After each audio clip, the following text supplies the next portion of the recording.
Alors, tout ce que Thomas a décrit, on pourrait dire que c'est comme une série de contraintes. Et à partir de ces contraintes-là, on organise un projet qui va se manifester en une sorte de concert. Alors, un petit peu différent d'habitude, je vais vous l'expliquer, mais on pourrait dire que tous ces indices qu'on a pu retrouver sur la liturgie, sur quel texte a été chanté, à quel moment, par qui se trouve sur une gravure. Là, on a parlé des hautbois, on a parlé de la maîtrise. Tout ça, c'est une sorte de puzzle qui se complète de façon très parcellaire, parce qu'en définitive, à la fin de ce travail énorme de recherche, on est toujours face à quelque chose de totalement incomplet qui nous empêcherait totalement de reconstituer ce qu'a été le sacre de Louis XIV.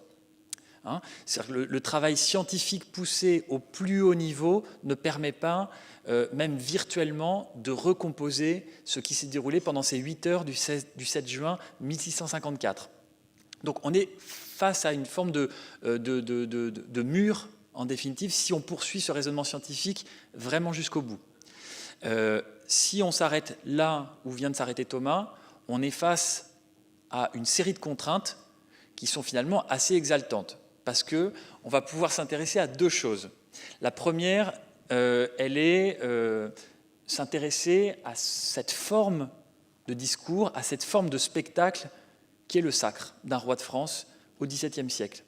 C'est-à-dire que c'est, quand je dis une forme de rhétorique ou de discours, je désacralise un tout petit peu ce qu'a été cet événement, mais c'est comment est-ce que était construit ce spectacle du sacre, quels étaient les ressorts dramatiques d'un spectacle comme celui-là, et qu'est-ce que finalement on peut en tirer aujourd'hui. Alors, vous verrez, je ne vais pas entrer autant dans les détails que l'a fait Thomas, parce qu'il a déjà expliqué beaucoup de choses, mais par exemple, ce que j'ai gardé dans l'organisation de ce spectacle la semaine prochaine, c'est l'organisation en cérémonies successives. Et vous verrez que par un procédé assez spécial, vous serez informé en temps réel de ces successions d'événements. Donc, qui évoquent tantôt la bénédiction de l'épée, tantôt un lâcher de colombe, tantôt la promesse du roi, etc. Donc, vous devriez sentir ce qu'était cette forme de discours, cet enchaînement liturgique qui a été celui de 1654, avec une différence majeure, c'est qu'on ne parle plus que de musique. Il n'y aura plus toutes ces séquences de prières, d'oraisons, etc. Tout ça, on s'en est débarrassé, pas simplement pour ramener à 1h30 ou à 2 heures le temps du spectacle, au lieu des 8 heures originales, mais aussi parce qu'il ne s'agit plus d'une reconstitution, il s'agit de saisir d'une certaine manière l'essence de ce qu'a été la dramaturgie de ce sacre. La deuxième chose intéressante, c'est que c'est l'occasion d'évoquer, toujours avec ces contraintes de la vraisemblance liée au sacre, mais d'évoquer un univers complètement méconnu qui est la musique sacrée du XVIIe siècle. Si je vous dis musique sacrée au XVIIe siècle, on pense davantage à Lully, à Charpentier, c'est-à-dire plutôt à la fin du siècle et à la seconde partie du règne de Louis XIV, mais il faut savoir que cette vie musicale du XVIIe siècle, du premier XVIIe siècle, c'est un univers extrêmement foisonnant et avec des sons, des images sonores qui ne ressemblent absolument pas à celles qu'on connaît de Lully ou Charpentier. C'est totalement différent. Ce serait comme comparer Chrétien de Troyes avec Jean-Paul Sartre. Ça n'a rien à voir. Hein. Il y a des mots qui doivent se ressembler quelque part, mais ça n'a rien à voir. C'est comme une autre manière de penser le son, une autre manière de penser la matière sonore, de l'organiser. C'est totalement différent. Donc, finalement, ce projet-là, c'est une occasion de chercher quelle a pu être cette matière sonore, d'essayer de la reconstituer avec les instruments adaptés, tout ce qu'on connaît par ailleurs de façon générale du contexte historique, de qui étaient les interprètes, de quels instruments ils jouaient, de comment ils les jouaient, de à quel moment ils les jouaient, en ajoutant en plus ces contraintes qu'on vient d'évoquer. C'est-à-dire quelles équipes étaient présentes, qu'est-ce qui est vraisemblable dans les textes dont on dispose, lesquels auraient été vraiment mis en musique, chantés par qui, en plein chant, en polyphonie, etc. Donc cette évocation, elle passe par un spectre de contraintes maximales. Et c'est ça qui est drôle. Donc, très concrètement, les compositeurs qu'on va évoquer, disons que ce sont les grands maîtres du temps qui étaient actifs soit à la cour de France, soit dans des très grandes paroisses comme Notre-Dame de Paris, et donc qui auraient pu être sollicités pour une occasion de ce niveau extraordinaire. Donc, Thomas a parlé de Charles Delfer. Il y a bien sûr Antoine Boesset, qui était un des grands maîtres du temps de Louis XIII et qui était toujours actif à ce moment-là. On jouera le premier grand exemple de motet français, de grand motet français, qui est dû à un certain Veillot. On parlera sous-maître de la Chapelle Royale. On parlera de Bousignac, un homme du Sud, mais qui a été un des grands inventeurs musicaux de ce temps, de Thomas Gaubert, etc. Donc, des compositeurs que, logiquement, vous ne devriez pas connaître. Si jamais c'était le cas, il faut venir m'en parler à la fin.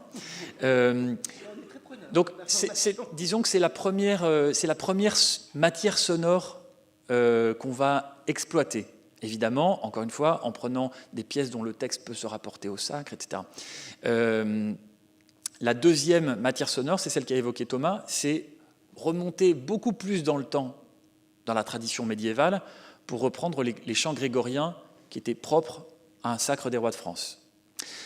La troisième source musicale, c'est de la musique qui a perdu son maître. C'est-à-dire que c'est de la musique qu'on a conservée sans aucun nom. On ne sait pas qui a composé ça, pas exactement à quelle époque. Et ça, c'est tout le travail des scientifiques, des musicologues, de se dire, dans tel manuscrit, cette pièce qui n'a pas de nom, on va dire qu'elle date de 1650 à 1660.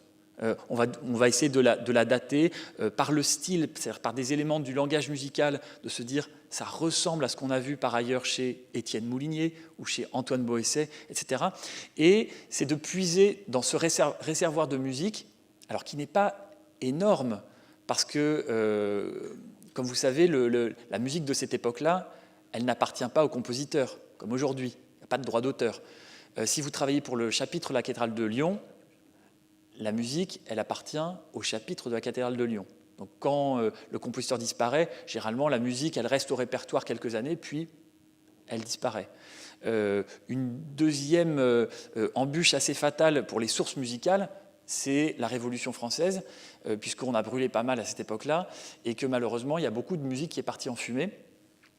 Donc finalement, les sources musicales, elles sont assez peu nombreuses, mais dans ce qui nous reste aujourd'hui, et dont le manuscrit dont parlait Thomas, il y a aussi énormément de musique sans nom. Alors dans la société dans laquelle on vit aujourd'hui, la musique du XVIIe siècle a déjà une espérance de vie économique très faible. Mais alors quand, en plus, on n'en connaît pas le nom, disons qu'elle est quasiment réduite à néant. Alors, à néant, sauf 3 occasions, Lyon, Caen et Versailles, avec ce projet, puisqu'on va pouvoir jouer certaines musiques qui n'ont plus de maître, ce que je vous disais tout à l'heure, mais qu'à cette occasion, parce qu'on a estimé que scientifiquement elles étaient propres à respecter notre carnet de contraintes, on va pouvoir entendre à l'occasion de ce projet. Une autre source musicale, il en reste encore 2, une autre c'est l'idée de puiser dans des compositions d'un siècle avant, des musiques qui à l'origine étaient écrites pour des chanteurs, pour de la polyphonie vocale, mais dont on a trouvé qu'il restait une tradition d'interprétation non plus vocale mais instrumentale. C'est-à-dire les 24 violons du roi, qui sont un corps constitué, ou en tout cas ces bandes d'instruments constitués, continuaient à jouer la musique des grands compositeurs de la Renaissance, qu'on admirait toujours, mais de façon instrumentale. Alors ça, c'est très particulier, je n'avais jamais vraiment réfléchi à cette question-là, mais on testera ça dans ce programme de Sacre. Et puis le dernier compositeur qui sera invité, c'est un compositeur italien. Alors on peut se demander pourquoi, parce que quand même Louis XIV n'est pas forcément le plus européen de nos rois, et Simplement, c'est une époque où le pouvoir est en grande partie aux mains du Premier ministre de l'époque, qui est Mazarin. Et Mazarin, il a été plutôt bien élevé, mais élevé à la cour des Barberini à Rome. Donc il a baigné dans un environnement musical extrêmement foisonnant, extrêmement coloré et très riche. Et quand il est arrivé en France, il y avait quand même une vie artistique très développée, mais il n'y a pas retrouvé tout ce qu'il avait aimé dans sa jeunesse romaine. Et donc, tout au long de sa carrière française comme Premier ministre, il n'a eu de cesse d'inviter tous ses compositeurs et ses artistes italiens à venir travailler à Paris. Donc le plus connu d'entre eux, c'est Francesco Cavalli, qu'aujourd'hui on entend de plus en plus, et notamment pour ses opéras. Et donc on a choisi de mettre 2 pièces de ce compositeur pour évoquer le pouvoir de Mazarin en 1654. Donc voilà, tout ça constitue une hypothèse globale et musicale d'1h37 de musique, totalement hypothétique, totalement inouïe, au sens premier du terme, parce que la plupart des musiques que vous allez entendre durant ce projet n'ont jamais ressonné depuis ces années-là, depuis les années 1650. Pour, je dirais, à peu près 25% d'entre elles, elles ont même perdu leur maître. Donc, disons qu'on est sur l'idée de travailler sur le répertoire de manière très différente de ce que je vous disais au tout début. Au tout début, je vous disais, l'ensemble correspondance prend rarement une partition existante, la pose sur le pupitre, l'ouvre, la joue. Et c'est exactement ce type de projet-là qui est exaltant, c'est de se dire, on part sur une hypothèse historique, un grand événement, un moment de légende de l'histoire de France, c'est le cas de ce sacre. On essaye de mettre sur la table toutes les contraintes qui sont liées à ça, de les comprendre, de les analyser, de les synthétiser, et ensuite de proposer quelque chose qui, en définitive, va ressembler dans sa forme presque à un concert, mais en définitive, qui fait entendre des choses totalement inouïes. Alors, et je crois qu'on va conclure avec ça, parce qu'après, on va être trop long. Mais de dire, de toutes ces contraintes dont a parlé Thomas, il y en a quelques-unes que vous allez retrouver de façon très sensible lors de ce projet la semaine prochaine. C'est d'abord l'organisation des différents corps de musique. Vous allez voir que la chapelle de la Trinité, elle sera un petit peu différente, installée différemment de ce que vous allez voir d'habitude en concert avec les musiciens dans le chœur. Là, mon hypothèse, c'est que la chapelle de la Trinité représente le chœur de la cathédrale de Reims, et que dans ce chœur, il y a plusieurs endroits de musique avec différents corps. Donc il y aura un endroit pour la chapelle et la chambre, 2 endroits pour l'écurie, avec les cornets sac-bout d'une part, les hautbois-bassons de l'autre, et tout au fond dans la nef, il y aura les enfants de la maîtrise, alors de la cathédrale de Reims à l'origine, et aujourd'hui de Fourvière. Ça, c'est la deuxième chose, c'est l'idée de travailler avec des enfants pour évoquer ce qu'était une maîtrise à l'époque. Donc avec des voix quand même très particulières, qui à l'époque n'étaient que des garçons, là ce sera mélangé, mais évoquer cette couleur des enfants dans la musique sacrée du XVIIe siècle. La troisième chose, c'est de garder cette succession d'épisodes dont je vous ai parlé tout à l'heure, et l'idée d'organiser la structure du spectacle avec des déplacements. Vous avez vu dans les gravures, on montre des hautbois, des tambours, beaucoup de musiciens qui se déplacent d'un endroit à un autre, et tout ça crée une forme on pourrait dire, de chorégraphie. Encore, si on désacralise ce que c'était à l'époque, c'est une forme de chorégraphie qui a lieu et qui structure l'office.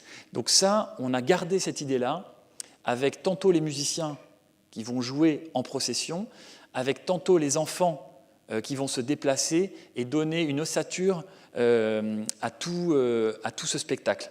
Je ne veux pas vous en dire plus parce que je pense que l'étape d'après, c'est la troisième étape dont je vous parlais au tout début, c'est celle avec les musiciens. Comment est-ce que de tout ce travail-là, de 2 ans, qui aboutit aujourd'hui à un pavé, je ne l'ai pas dans mon cartable, mais c'est un pavé de partition qu'on a intégralement réédité nous-mêmes, comment de ça va naître du son, une certaine forme d'harmonie, comment est-ce qu'on va réussir à fédérer toute cette équipe de 70 musiciens pour évoquer ce qu'a été le sacre de Louis XIV. Et cette étape-là, malheureusement, je suis à peu près au même niveau que vous, je ne la connais pas. Donc rendez-vous la semaine prochaine.